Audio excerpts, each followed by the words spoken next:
सिर्फ ये होटल की बात झूठी नहीं थी, सीमा का एक और झूठ देखिए। ये आप देख रहे हैं इंडो नेपाल बॉर्डर की तस्वीर है। सीमा ने कहा मैं तो भारत नेपाल बॉर्डर से आ गई। सीमा ने यह भी झूठ बोला, झूठ यह बोला कि सीमा भारत नेपाल बॉर्डर के जिस रास्ते की आने की बात बता रही है वो सरासर फरेब है। देखिए मैं आपको बताने जा रहा हूं, ये देखिए सीमा ने पहले कहा कि वो नेपाल से सनौली बॉर्डर के रास्ते भारत आई, यह झूठ था। सीमा ने कहा वो सीतामढ़ी बॉर्डर के रास्ते भोपाल भारत आई नेपाल से, यह दूसरा झूठ था। सच यह है कि सीमा सिद्धार्थनगर बॉर्डर के रास्ते भारत आई थी नेपाल से। यह सीमा के दूसरा झूठ है होटल के बाद। अब मैं आपको बताता हूं सीमा के 10 झूठ, जो झूठ सीमा को जेल पहुंचवा देंगे। यह मैं बेवजह नहीं कह रहा हूं, सीमा के 10 झूठ आपके सामने रख रहा हूं एक एक करके। देख रहे हैं ये सीमा के 10 झूठ। पहला झूठ देखिए, रूट पर झूठ बोला, नेपाल से भारत में अवैध तरीके से घुसी, नेपाल से आने का गलत रास्ता बताया। सीमा ने कहा सनौली बॉर्डर से भारत आई हूं, जबकि सीमा सिद्धार्थनगर बॉर्डर से भारत आई। दूसरा झूठ, होटल में झूठा नाम लिखवाया। नेपाल में सीमा 7 दिन होटल में रुकी। ये होटल का रजिस्टर आप देख रहे हैं, नीचे से दूसरा नंबर देखिए शिवांक लिखा है, सच उसके आगे इंडिया लिखा है। ये सचिन ने अपना गलत नाम लिखाया, लेकिन सचिन ने पहले अपना असली नाम नहीं बताया होटल में, होटल के रजिस्टर में किसी और नाम से एंट्री कराई, शिवांक के नाम से। तीसरा झूठ, शादी पर नेपाल में सचिन से शादी का दावा किया सीमा ने, कहा था पशुपतिनाथ मंदिर में शादी कर ली है। लेकिन आपको जानकर ताज्जुब होगा, पशुपतिनाथ मंदिर में शादी होती नहीं है, वहां शादी वर्जित है। मंदिर के पुजारी ने भी शादी के दावे को गलत बताया। अगला झूठ देखिए, अवैध तरीके से घुसी। सीमा के पास भारत का पासपोर्ट नहीं था, लेकिन हिंदू बनकर नेपाल बॉर्डर से आई। एसएसबी के सामने बच्चों की बीमारी का बहाना बनाया कि मेरे बच्चे बीमार हैं, ताकि सहानुभूति बरती जाए और ज्यादा जांच ना हो। अगला झूठ देखिए, भारत में इतने दिन से छिपकर रह रही थी। कितना बड़ा थ्रेट है, कोई भी नेपाल के रास्ते पाकिस्तानी आ जाए, 50-60 दिन तक भारत में घूमता रहे और उसके बाद कहे मैं तो प्यार में हूं। सीमा 13 मई को ही भारत आ गई, लेकिन पहचान छिपाकर सचिन के साथ रही। 50 दिन तक पुलिस और एजेंसियों को चकमा दिया। अगला झूठ, पासपोर्ट भी झूठा है। सीमा के पास उसके 2 पासपोर्ट मिले, एक पासपोर्ट पे सिर्फ सीमा लिखा है, दूसरे में सीमा हैदर। सीमा दोनों पासपोर्ट को असली बता रही है। एक नाम के 2 पासपोर्ट कैसे असली हो सकते हैं? एक और झूठ, आधार भी झूठा है। सीमा के पास 3 आधार कार्ड मिले, इसमें सचिन को उसका पति बताया गया। फर्जी बनवाए इस आधार कार्ड पर जांच चल रही। पाकिस्तान के पहचान पत्र में सीमा का पति है हैदर। अब देखिए सीमा ने कहा मैंने तो तलाक दे दिया इसको, तलाक भी झूठी है। दावा किया कि पति गुलाम हैदर को तलाक दे चुकी हूं, लेकिन तलाक या अलग होने का कोई सबूत तक नहीं। गुलाम हैदर ने भी सीमा को कभी तलाक नहीं दिया। एक और झूठ, फौज पर झूठ। सीमा ने कहा पाक फौज से कोई कनेक्शन नहीं है मेरा, सीमा के भाई और चाचा फौज में है। और ताज्जुब की बात यह कि सीमा कह रही है कि तो मैं आईएसआई को जानती नहीं, ये कौन सी बला है, मैंने कभी नाम ही नहीं सुना। एक और झूठ, उम्र पर भी झूठ। सीमा अपनी उम्र खुद 27 साल बताती है, दस्तावेज में अलग अलग उम्र है। कई बार मैंने आपको दिखाया, एक दस्तावेज में 21 साल उम्र है, दूसरे हलफनामे में 29 साल उम्र है। उम्र को लेकर भी झूठ। तो सीमा के 10 बड़े झूठ हैं जो सीमा को किसी भी कीमत में, हर हाल में जेल पहुंचाकर ही दम लेंगे।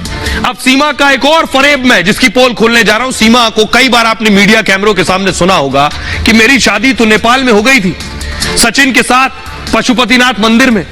पशुपतिनाथ के पुजारी जी को सुनिए, वो बता रहे हैं कि यहां तो शादी नहीं होती, मार्च में कोई शादी नहीं हुई, यहां तो शादी वर्जित है। सुनिए। इनके रूप आकृति दिखने से तो देखा हुआ जैसा लग रहा है, पर यहाँ हमारे पास में आकर के कोई पूजा पाठ इन्होंने नहीं करवाया, ये नहीं आई। वैसे चेहरा दिखने से इसी रास्ते से गुजरा हुआ जैसा कोई लगती तो है, देखने में ऐसा तो एहसास होता है, पर यहाँ हमारे पास में नहीं आई।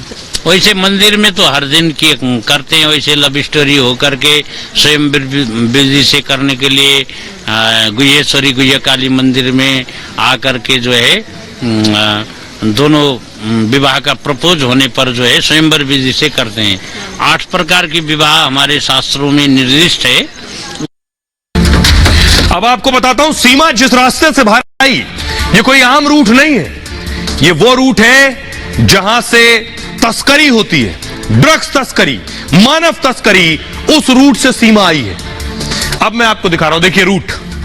सीमा हैदर नेपाल से भारत कैसे आई, किसने सीमा की भारत में एंट्री कराई है, सुरक्षा एजेंसियां इसको लेकर जांच कर रही हैं। कहा यह जा रहा है कि मानव तस्करों ने सीमा की एंट्री कराई है। भारत नेपाल बॉर्डर पर कई ऐसे गैंग सक्रिय है जो पैसा लेकर कुछ भी करते हैं, जो 20 से 25 हजार रुपए में कुछ घंटों में एंट्री करा देते हैं। दावा है कि गैंग भारत में प्रवेश से पहले ट्रेनिंग देता है। ये हिंदी भाषा के साथ साथ पहनावे की ट्रेनिंग दी जाती है। दावा है सीमा ने भारत में एंट्री के वक्त साड़ी पहनी थी और भारत के गांव की महिला की तरह पेश आ रही थी।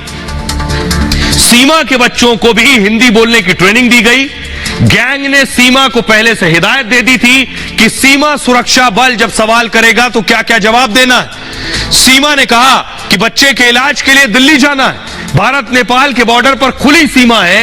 इस रूट से ड्रग्स तस्करी की खबरें भी आती हैं। इसको रोकने के लिए एजेंसियां अलर्ट हो गई हैं और सवाल यह है, डरा देने वाली खबर यह है कि इस रूट का इस्तेमाल नकली करेंसी वाले भी करते हैं, ड्रग्स तस्कर भी करते हैं, मानव तस्कर भी करते हैं। इसलिए सवाल खड़ा हो रहा है, सीमा ने ये इतना बड़ा अवैध काम किया है जिसके लिए बड़ी सजा मिलनी चाहिए।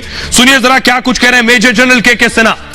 देखिए, जो सीमा हैदर का केस आया है जिसमें उसका नेपाल से भारत आना और नोएडा की में पहुंचना, वो जो रास्ता है वो सबसे ही एक वल्नरेबल रास्ता है और बहुत चिंता का विषय है।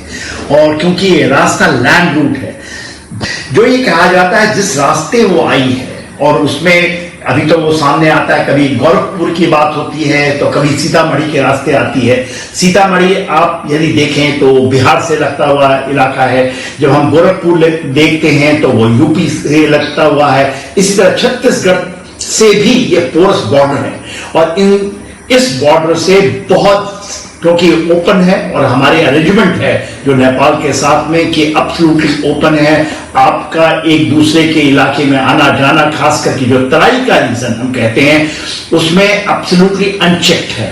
और ये आलमी कितने सारे चीजों का ये इलीगल जो चीजें होती हैं तो इस रास्ते ही, इन रास्तों से ही होती है। अब सवाल यह है कि सीमा के पास एक तो जेल जाना तय है, अगर बहुत ज्यादा मानवीय आधार पर सीमा